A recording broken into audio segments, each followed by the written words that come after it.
அனைவருக்கும் வணக்கம் நண்பர்களே. எல்லோரும் எப்படி இருக்கீங்க? ரொம்ப மகிழ்ச்சியாக இருப்பீங்க அப்படின்னு நினைக்கிறேன். இன்றைக்கி பார்த்தீங்க அப்படின்னா லைப்ரரி பற்றிய டீட்டெயில்ஸ் பார்க்கலாம். நூலகம் அப்படின்ற ஒரு டாப்பிக்கை நமக்கு கொடுத்துருக்காங்க. ஸோ நூலகம் ரிலேட்டடாக அதுக்கான நோட்ஸு ப்ளஸ் அது ரிலேட்டடாக என்னென்ன கொஷின்ஸ் கேட்டிருக்காங்க அப்படின்னு சொல்லி பார்க்கலாம். இப்போ தான் ஃபஸ்ட் டைம் நம்ம சேனலை பார்க்குறீங்க அப்படின்னா சப்ஸ்கிரைப் பண்ணி வச்சுக்கோங்க, ரொம்ப ஹெல்ப்ஃபுல்லாக இருக்கும். வாங்க வீடியோக்குள்ளே போகலாம். ஸோ வீட்டிற்கு ஒரு புத்தகச்சாலை அப்படின்றது 9வது வகுப்பில் துணை பாடமாக கொடுத்துருக்காங்க. ஓகேங்களா. புகழுக்குரிய நூலகம் ஆசியாவிலே மிக பழமையான நூலகம் அப்படின்னா தஞ்சை சரஸ்வதி மகால் நூலகம். ஆசியாவிலே மிக பழமையான நூலகம். இந்திய மொழிகள் அனைத்திலும் உள்ள ஓலைச்சுவடிகள் இந்த சரஸ்வதி மகால் நூலகத்தில் பாதுகாக்கப்படுது. 1822 உருவாக்கியிருப்பாங்க. ஓகேங்களா. உலக அளவில் தமிழ் நூல்கள் அதிகம் உள்ள நூலகம் எது அப்படின்னா, தமிழ் நூல்கள் எங்கே அதிகமாக இருக்கும்? தமிழ்நாட்டில் இருக்க ஏதோ ஒரு நூலகம் தான். அந்த நூலகம் எது அப்படின்னா கன்னிமரம் நூலகம். எங்கே இருக்குது? சென்னையில் எழும்பூரில் இருக்குது. ஓகேங்களா. இந்தியாவில் தொடங்கப்பட்ட முதல் பொது நூலகம் எனும் பெருமைக்குரியது பார்த்தா அப்படின்னா திருவனந்தபுரம் நூலகம்.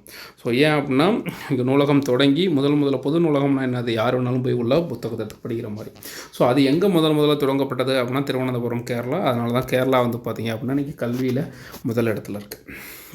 அடுத்து பார்த்திங்கன்னா கல்கத்தாவில் 1836ஆம் ஆண்டு தொடங்கப்பட்டு 1953ஆம் ஆண்டு பொது பயன்பாட்டிற்கு கொண்டு வரப்பட்ட தேசிய நூலகம் இந்தியாவின் மிக பெரிய நூலகம் அப்படின்னு சொல்கிறாங்க.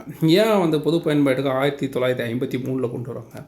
ஏன்னா 1953 தான் நூலக சட்டத்தை உருவாக்குவாங்க. நூலக சட்டத்தை உருவாக்கி நிறையா நூலகங்கள் தனியாக இருந்தது, மன்னர்களுக்கு சொந்தமாக இருந்த நூலகங்கள்லாம் என்ன பண்ணுவாங்க, எடுத்து அதை என்ன பண்ணுவாங்க, பொது நூலகமாக ஆக்கியிருந்திருப்பாங்க. ஸோ அதுக்கப்புறம் தான் என்ன பண்ணுவாங்க, கல்கத்தாவில் 1836ஆம் ஆண்டு தொடங்கப்பட்ட நூலகத்தில் 1953ஆம் ஆண்டுலேருந்து பொதுமக்களுடைய பயன்பாட்டுக்கு வெளியே வந்தது. உலகின் மிகப்பெரிய நூலகம் என்ற பெருமையை பெற்ற நூலகம் அமெரிக்காவில் உள்ள லைப்ரரி ஆஃப் காங்கிரஸ் அப்படின்ற நூலகம். ஓகேங்களா. பழமையான நூலகம்னா நம்ம சரஸ்வதி மகால் நூலகம். ஓகேங்களா. ஸோ அடுத்து பார்த்தோம் அப்படின்னா ஆசிய கண்டத்திலே மிகப்பெரிய நூலகம் எங்கே இருக்குது? சைனாவில் இருக்குது. 2வது மிகப்பெரிய நூலகம் நம்ம அண்ணா நூற்றாண்டு நூலகம். ஓகேங்களா. வாங்க இதில் ஓல்டு கொஷின்ஸ் எந்த மாதிரி கொஷின்ஸ் கேட்டிருக்காங்க அப்படின்னு பார்க்கலாம். ஆசியாவிலே மிக பழமையான நூலகம் என்ற புகழுக்குரிய நூலகம் தஞ்சை சரஸ்வதி மகால் நூலகம். 1122 கிபி. ஓகேங்களா. தஞ்சாவூரில் இருக்குது. கன்னிமரம் நூலகம் அமைந்துள்ள இடம் எது? சென்னை எழும்பூரில் இருக்குது. இதெல்லாம் பார்த்திங்கன்னா கொஸ்டின் இயர் 2022 இதெல்லாம் கேட்டிருக்காங்க எக்ஸாமில். இந்தியாவில் தொடங்கப்பட்ட முதல் பொது நூலகம் எது? எங்கன்னா திருவனந்தபுரத்தில் இருக்குது, கேரளா. அடுத்து பார்த்தோம் அப்படின்னா சரியா தவறா? ஆசியாவிலே மிக பழமையான நூலகம் என்ற புகழுக்குரிய தஞ்சை சரஸ்வதி மகால் நூலகம். ரைட்டு. இந்தியாவில் தொடங்கப்பட்ட முதல் நூலகம் கன்னிமரா நூலகம் இல்லை. இந்தியாவில் தொடங்கப்பட்ட முதல் பொது நூலகம் எது? இப்போ தான் மேலே பார்த்தோம், திருவனந்தபுரத்தில் இருக்கிற நூலகம். உலக அளவில் தமிழ் நூல்கள் அதிகம் உள்ள நூலகம் எது? தமிழ் நூல்கள் அதிகம் உள்ள நூலகம் கன்னிமரா நூலகம். ரைட்டு. அப்போ 1, 3 தான் ரைட்டு. ஓகேங்களா. அப்போ 1, 3 ரைட்டு, 2 மட்டும் தவறு. இந்தியாவில் தொடங்கப்பட்ட முதல் பொது நூலகம் எது? திரும்ப கேட்டிருக்காங்க பாருங்கள், திருவனந்தபுரம் நடுவர் நூலகம். உலகின் மிகப்பெரிய நூலகம் எது? அமெரிக்காவில் இருக்கிற லைப்ரரி ஆஃப் காங்கிரஸ் அப்படின்ற நூலகம். ஆசியாவின் மிக பழமையான நூலகம் எது? சரஸ்வதி மகால் நூலகம். 2வது டைம் வந்திருக்கு. இதெல்லாம் பார்த்திங்கன்னா 2023 கேட்ட கொஷின்ஸு. ஓகேங்களா. கன்னிமரா நூலகம் அமைந்துள்ள இடம் எது? சென்னையில் எழும்பூரில் அமைஞ்சிருக்கு. உலக அளவில் தமிழ் நூல்கள் அதிகமுள்ள நூலகம் எங்கே இருக்குது? கன்னிமரா நூலகம். உலக அளவில் தமிழ் நூல்கள் அதிகமுள்ள நூலகம், அதே சேம் கொஸ்டின் திரும்ப வந்திருக்கு பாருங்க. ஸோ 2022 டிபிஜிஎஸ் அப்படின்ற எக்ஸாமில் வந்திருக்கு. சரஸ்வதி மகால் நூலகம் அமைந்துள்ள இடம் பார்த்திங்க அப்படின்னா தஞ்சாவூர். ஸோ எல்லா எக்ஸாமே பார்த்திங்க அப்படின்னா நூலகத்துலேருந்து 2 கொஷின் நம்ம எதிர்பார்க்கலாம். ஓகேங்களா. ஸோ அடுத்து தேசிய நூலகம் பொது மக்கள் பயன்பாட்டிற்கு கொண்டு வரப்பட்ட ஆண்டு. தேசிய நூலகம் அப்படின்றது இது கல்கத்தா நூலகம். அது கொண்டு வரப்பட்ட ஆண்டு 1953. ஏன்னா அப்போ தான் தேசிய நூலக சட்டத்தை ஏற்றிருந்திருப்பாங்க.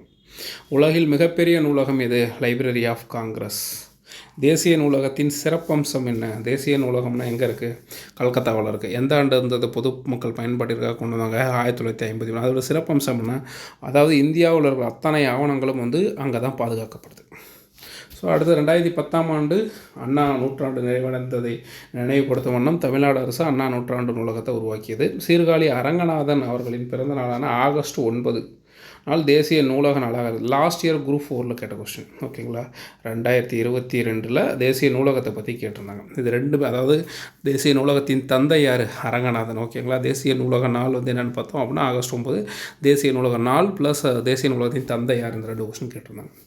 பொன்மொழிகள் வாழ்க்கையில் அடிப்படை தேவைகளுக்கு அடுத்த இடம் புத்தகச்சாலை இருக்க வேண்டும், புத்தகச்சாலைக்கு தர வேண்டும் அப்படின்னு சொன்னவர் அறிஞர் அண்ணா. உலகில் சாகாவரம் பெற்ற பொருட்கள் புத்தகங்களே, கதை அப்படின்றவர் சொல்லியிருந்திருப்பார். பார்த்தீங்களா 2022 வந்து தேசிய நூலக நாளை தேர்வு செய்க. ஆகஸ்ட் 9ஆம் தேதி தான் என்னது தேசிய நூலக நாள். ஓகேங்களா. அடுத்தது ஒரு மனிதன் ஆண்டுக்கு எத்தனை பக்கங்களாவது படிக்கணுமா? 2000 பக்கங்களாவது படித்தால்தான் அன்றாட அதாவது ஒரு வருஷத்துக்கு 2000 பக்கங்களாவது படித்தால்தான் அன்றாட உலக நடப்புகளை அறிந்த மனிதனாக கருதப்படுவான் அப்படின்னு சொல்கிற அமைப்பு எது அப்படின்னா யுனெஸ்கோ அப்படின்ற அமைப்பு சொல்லுது. அல்லது கிரீஸ் நகர அரசுகளே முதலாக மக்களுக்கான நூல்நிலையங்களை அமைத்தது. அப்போ மக்களுக்கான முதல் நூல்நிலையங்களை அமைத்த அரசு எது அல்லது நாடு எது அப்படின்னா கிரீஸ் நாடு தான். ஓகேங்களா. இந்தியாவில் உள்ள நூலகங்களில் கல்கத்தா தேசிய நூலகம் முதன்மையானது. இதில் 10 லட்சத்திற்கும் மேற்பட்ட நூல்கள் இருக்குது. ஸோ எவ்வளோ நூல்கள் இருக்குது? 10 லட்சத்துக்கும் மேற்பட்ட நூல்கள் வந்து கல்கத்தா நூலகத்தில் இருக்குது. 1953ஆம் ஆண்டு வந்து பொதுமக்கள் பயன்பாட்டிற்காக கொண்டு வரப்பட்டு தேசிய ஆவண காப்பக நூலகமும் அது கல்கத்தா நூலகம் தான். பாபிலோனியாவில் உள்ள நிப்பர் அப்படின்ற ஊரில் கிமு 2000 ஆண்டுக்கு முந்தைய சுமார் 2500 களிமண் பலகைகளில் எழுதப்பட்ட நூல் தொகுப்புகள் வந்து கண்டெடுக்கப்பட்டிருக்கு எங்கே பாபிலோனியாவில். அப்போ உலகிலேயே மிக பழமையான நூலகம் எது எங்கே இருக்குது அப்படின்னா பாபிலோனியாவில் இருக்கிற நிப்பர் அப்படின்ற ஊரில் கிமு 2000 ஆண்டுக்கு முந்தைய சுமார் 2500 களிமண் பலகைகளை எழுதி வச்சுருக்காங்க நூல் அது வாசகங்களை. ஓகேங்களா. நூலக பயன்பாட்டிற்கான விதிகளை உருவாக்கி தந்தவர் யார் அப்படின்னா சி. அரங்கநாதன். இந்திய நூலகவியலின் தந்தை என்று போற்றப்படுபவர் தான் யார்? இந்த சி. அரங்கநாதன் அப்படின்றவர். தமிழகத்தில் மிக பழமையான நூலகங்கள் பாருங்கள். சரஸ்வதி மகால் நூலகம் தஞ்சை 1820. அரசினர் கீழ்திசை சுவடி நூலகம் அதை ஆண்டு கொடுக்கல. கன்னிமாரா நூலகம் பார்த்திங்க அப்படின்னா 1869. சென்னை பல்கலைக்கழக நூலகம் 1907. அண்ணாமலை பல்கலைக்கழக நூலகம் வந்து பார்த்திங்கன்னா சிதம்பரத்தில் இருக்குது 1929. டாக்டர் உவேசா நூலகம் சென்னை 1947 கொண்டு வந்தாங்க. அதுக்கப்புறம் பார்த்திங்கன்னா மறைமலை அடிகள் நூலகம் சென்னையில் வந்து 1958 கொண்டு வந்திருப்பாங்க. மதுரை காமராசர் பல்கலைக்கழக நூலகம் 1966. உலக தமிழாராய்ச்சி நிறுவன நூலகம் வந்து 1970. தஞ்சை பல்கலைக்கழக நூலகம் வந்து பார்த்திங்கன்னா 1981. ஓகேங்களா. அடுத்து வந்து இது ரிலேட்டடான கொஸ்டின்ஸ் என்னென்னு பார்க்கலாம். அரசினர் கீழ்திசை சுவடி நூலகம் அமைந்துள்ள இடம் வந்து சென்னையில் அமைஞ்சிருக்கு. முதலாக மக்களுக்காக பொது நூல் நிலையங்களை அமைத்த நாடு வந்து கிரீஸ் மேலே பார்த்தோம் இல்லைங்களா. அடுத்து வந்து களிமண் பலகைகள் எழுதப்பட்ட நூல்களின் தொகுப்பு எங்கு கண்டெடுக்கப்பட்டுள்ளது? நிப்பூர் அப்படின்ற இடத்துல வந்து கண்டெடுக்கப்பட்டு எந்த நாடு அப்படின்னு சொல்லி பார்த்தோம் அப்படின்னா பாபிலோனியாவில் நிப்பூர் அப்படின்ற இடத்துல வந்து கண்டெடுக்கப்பட்டிருக்கு.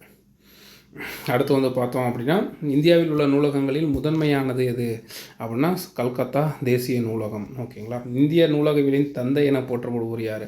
சி. அரங்கநாதன். அடுத்து வந்து இந்திய நூலகவியலின் தந்தை என போற்றப்படுவர் சி. அரங்கநாதன். ஏன்னா இவர் தான் நூலக விதிகளை வந்து இந்தியாவில் உருவாக்கி இருந்திருப்பார். ஓகேங்களா. ஓகே நண்பர்களே, இந்த வீடியோ உங்களுக்கு பிடிச்சிருக்கும் அப்படின்னு நினைக்கிறேன். மறக்காமல் சப்ஸ்கிரைப் பண்ணி வச்சுக்கோங்க. அதுக்கப்புறம் நம்ம டெலகிராம் சேனலில் ஜாயின் பண்ணிக்கோங்க. நான் ஆல்ரெடி வந்து நம்ம ஃப்ரீ டெஸ்ட் பேட்ச் வந்து கண்டக்ட் பண்ணிருக்கோம். அதாவது 7 1 2 3 4 5 6 இப்போ அடுத்து 7 8 9 3ஆவது டெஸ்ட் வந்து இந்த வீக்கில் கண்டக்ட் பண்ண போகிறோம். ஃப்ரீயாக இருந்தீங்க அப்படின்னா ஆல்ரெடி போட்டுற கொஸ்டின்ஸை டவுன்லோட் பண்ணி ஆன்சர் போட்டு பாருங்கள். ஒரு கான்ஃபிடன்ஸ் வந்து உங்களுக்குள்ள க்ரியேட் ஆகும். நன்றி நண்பர்களே. பாய்.